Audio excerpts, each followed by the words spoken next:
안녕하십니까. 김경국TV 시작하겠습니다. 여권의 분열이 심각한 상황으로 치닫고 있습니다. 보수 진영 지지자들 사이에서는 이러다 공멸하는 것이 아니냐, 이런 우려가 갈수록 깊어지고 있습니다. 제 구독자분들께서는 저에게 가장 중요한 현안이 지금 윤석열 대통령과 한동훈 대표 사이의 갈등인데, 김경국TV는 왜 여권의 상황을 외면하느냐, 이런 지적이 많았습니다. 심지어 어떤 분은 양다리 걸치는 게 아니냐, 이런 말씀까지 해주셨습니다. 맞습니다. 여권 내부 상황을 언급하기가 상당히 조심스러웠습니다. 하지만 제 유튜브 구독자 수 때문이 아니라 윤석열 대통령이나 한동훈 대표 두 사람의 갈등은 보수 진영의 위기를 불러오게 됩니다. 그런 상황에서 어느 한쪽의 잘잘못을 얘기하면 결국 갈등을 부추기는 결과로 연결될 수밖에 없고, 그래서 가급적이면 언급을 자제해보자, 이런 생각이었습니다. 그런데 이제 상황은 더 이상 지켜만 본다고 좋아질 수는 없는 그런 형편인 것 같습니다. 지난 21일이었죠. 윤석열 대통령과 한동훈 대표 두 사람이 면담한 이후 상황은 더욱 악화일로로 치닫고 있습니다. 한동훈 대표는 면담 이튿날부터 대통령실에 맞서는 강도를 지금 높이가 나가고 있죠. 그리고 대통령실은 대통령대로 또 마이웨이 행보를 가속하고 있습니다. 보수 우파 지지자들이 볼 때는 분통이 터지는 상황이 이어지고 있는 것입니다. 특별감찰관제 도입이 친한동훈계 그리고 친윤석열계의 첫 충돌점으로 지금 부각됐습니다.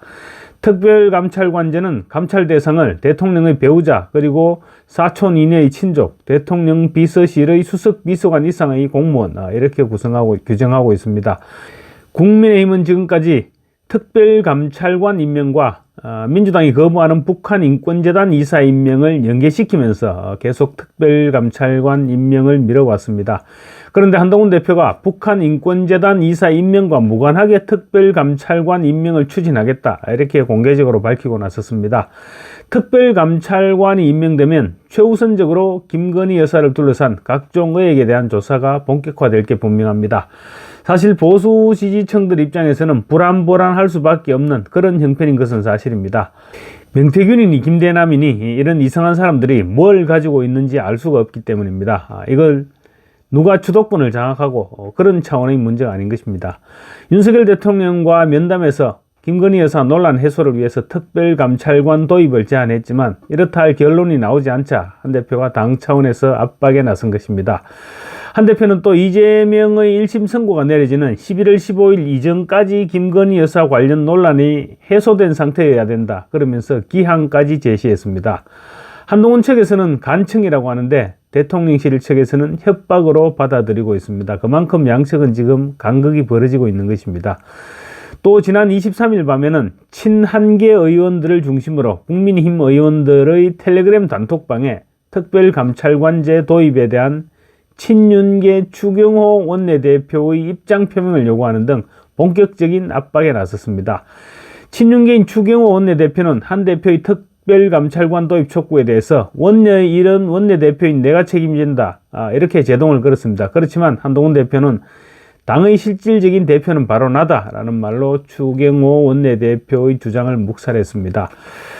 그만큼 지금 양측의 헤게모니 장악 경쟁이 가열되고 있고, 또 그래서 지켜보는 국민들은 지금이 그럴 때냐, 이런 질타를 퍼붓고 있습니다. 지금 민주당과 이재명 일파 다음 주부터 사실상 윤석열 대통령 탄핵을 요구하는 장애 집회를 벌이겠다고 지금 준비하고 있습니다. 그리고 다음 달 15일 이재명에 대한 선거법 위반 1심 선고를 앞두고 불복을 위한 전열을 재정비하고 있기도 합니다. 여권에서도 어떻게든 똘똘 뭉쳐서 야당의 저 같은 만행에 맞서야 되는데 오히려 이재명이 바라는 대로 분열상만 깊어지고 있는 것입니다. 국민의힘은 이번 주 국정감사가 끝나면 다음 주 의원총회를 열어서 특별감찰관과 관련한 결론을 내릴 것으로 보입니다. 친한계 측에서 의원총회 소집을 요구하고 있고, 당헌 당규에 따르면 소속 의원, 현역 의원 10명 이상의 발의가 있으면 무조건 의총을 소집해야 됩니다.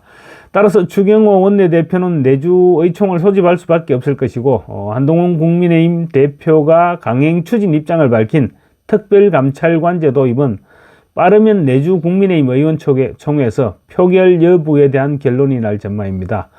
의총이 소집되면 친윤계와 친한계의 세력 대결이 불가피하죠. 그래서 의총이 지금 1차 분기점이 될 것이다. 그렇게 보면 될 것 같습니다. 친한계는 일단 표대결로 가더라도 특별감찰관제 도입이 통과될 가능성이 높다고 판단한 분위기입니다. 언론 보도를 종합해보면 친윤계가 40여 명, 친한계는 20여 명, 관망파가 50여 명 정도로 분석되고 있습니다. 친한계 진영 내에서는 친한계가 30여 명은 좋게 될 것이다, 이렇게 주장하고 있기도 합니다. 어쨌거나 친한계에서는 국민 여론을 감안할 때 관망파들이 특별관찰관제에 대해서 찬성 입장을 보일 수밖에 없을 것이다, 이렇게 자신하는 눈치입니다. 윤석열 대통령의 지지율이 20%대를 사수하지 못할 경우 친윤계 입장은 더욱 공공해질 수 있습니다. 당장 엠블레임 퍼블릭, K-스탯 리서치, 코리아 리서치, 한국 리서치 등 4개 여론조사 기관이 공동으로 조사한 결과 윤석열 대통령 지지율이 또다시 취임 후 최저치를 경신하고 있습니다. 특히 윤 대통령의 마지막 보루였던 70대 이상과 TK에서 지지율이 폭락했는데 윤석열 대통령에 대한 실망감이 그만큼 치솟고 있다는 것입니다. 4개 여론조사 기관이 22일과 23일 이틀간 성인 1000명을 대상으로 전국 지표조사를 실시한 결과 윤 대통령은 2주 전보다 2%포인트 떨어진 22%의 지지를 받는 것으로 집계됐습니다. 20%를 겨우 지키고 있었는데 취임 후 최저치였습니다. 22%의 지지라면 사실 주변에서 사람들에게 물었을 때 윤석열 대통령의 국정 운영을 지지한다고 답변하는 사람을 만나기가 쉽지 않다는 것입니다. 부정평가는 2%포인트 높아진 67%였습니다. 전 연령층과 전 지역에서 부정평가가 긍정평가를 크게 앞지르고 있습니다. 윤석열 대통령 긍정평가가 유일하게 높았던 70대 이상에서도 윤 대통령 지지율은 2주 전 56%에서 이번 주 38%로 18%포인트나 폭락했습니다. 60대 또한 37%에서 35%로 추가 하락했습니다. 지역별로는 보수 텃밭인 영남에서의 지지율 급락이 특히 두드러지고 있습니다. 대구 경북은 2주 전 46%에서 이번 주 33%로 13%포인트 폭락했고 부산, 울산, 경남은 29%에서 25%로 추락했습니다. 이 상태로 간다면 정말로 이재명을 잡을 수 있는 절호의 기회를 놓치게 될지도 모르겠습니다. 이재명이 지금 11월 15일 선거법 위반 그리고 25일 위정교사 혐의 1심 선고에서 중형 선고가 예상되고 있는 마당에 여권이 분열해버리면 1심 재판부가 막판에 흔들릴 그럴 가능성도 배제할 수 없습니다. 친윤계와 친한계가 싸우는 지금 여권의 내부는 그야말로 이전 투구라고 할 수밖에 없는데 정말 볼썽사나운 모습의 연속입니다. 지금 이재명은 무너지기 직전입니다. 또 저들은 그런 이재명을 사수하기 위해서 보수 정권을 탄핵하겠다는 움직임을 노골적으로 드러내고 있습니다. 여권에는 갈등을 중재할 움직임조차 보이지 않고 있고 뿐만 아니라 윤석열 대통령과 한 대표 서로를 공격하는 데 지금 여념이 없습니다. 그럼에도 불구하고 당내에서 중진들조차 누구 하나 나서서 중재에 나서겠다 이러는 사람이 없습니다. 우선 정진석 대통령 비서실장은 이번 파문에 정말로 유감이 아닐 수 없습니다. 윤 대통령은 한 대표에게 지금 기분이 많이 상해 있을 수 있습니다. 그래서 울컥할 수도 있죠. 그렇지만 정진석 비서실장은 그런 대통령을 설득해서 평정심을 유지하게 해야 되는 그러한 자리에 있는 사람입니다. 지난번 면담에서 자리 배치를 비롯한 의전에 소홀히 했던 것은 분명 정진석 실장이 잘못했던 부분이고 두 사람의 완충지대 역할을 정진석 실장이 했어야 했습니다. 그걸 못하면 그 자리에 앉아있을 이유가 없죠. 대통령 주변에 그런 역할을 해줄 사람이 그런데 없어 보입니다. 한동훈 대표 역시 마찬가지로 보입니다. 국민 눈높이가 중요하죠. 중요하지만 그게 전부는 아니지 않느냐는 지적이 적지 않습니다. 가령 윤석열 대통령과의 회동을 앞두고 이재명과 회담하겠다는 발표를 굳이 그 타이밍에 할 필요가 있었느냐 이런 지적인 것입니다. 윤 대통령의 성정을 누구보다 잘 알고 있을 것이고 또 대통령과의 면담에 앞서 그런 발표를 하는 것은 예의도 아니죠. 또 그런 발표를 하면 대통령실에서 어떤 반응을 보일지 너무나도 잘 알고 있었을 텐데 그렇게 자극시킬 것은 또 뭐였나, 뭔 이유였나 이런 얘기입니다. 이런 문제점에 대한 지적은 여론조사 결과로도 잘 나타나고 있습니다.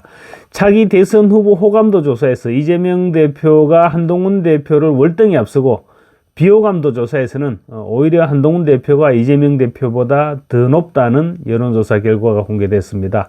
데일리안이 여론조사 전문기관 여론조사 공정에 의뢰해서 지난 22일 100% 무산 ARS 방식으로 차기 대선 후보 호감도를 조사한 결과 이재명 대표가 42.6%로 가장 높은 호감도를 보였고 한동훈 대표는 19.2%에 그쳤습니다. 두 사람 간의 호감도 격차는 무려 23.2%포인트로 이재명이 한동훈의 2배를 넘어 앞서고 있는 것입니다. 천하의 거짓말쟁이다. 사기꾼 이재명이 한동훈 대표를 2배 이상 차이로 앞서고 있는 것입니다.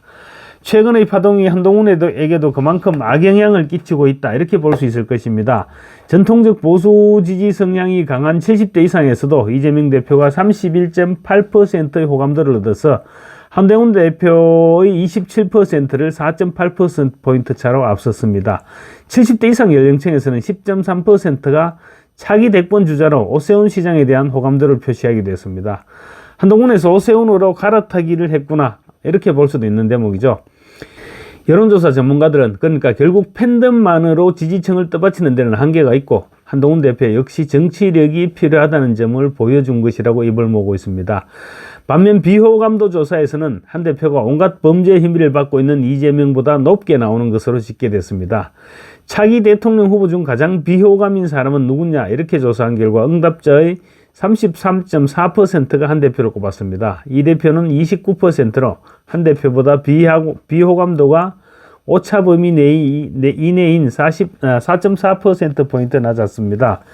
다만 한동훈 대표의 비호감도가 높게 나타난 것은 오히려 이재명 대표 지지층이 보수 후보 중 한 대표를 가장 두려워한다, 이런 방증이기도 합니다.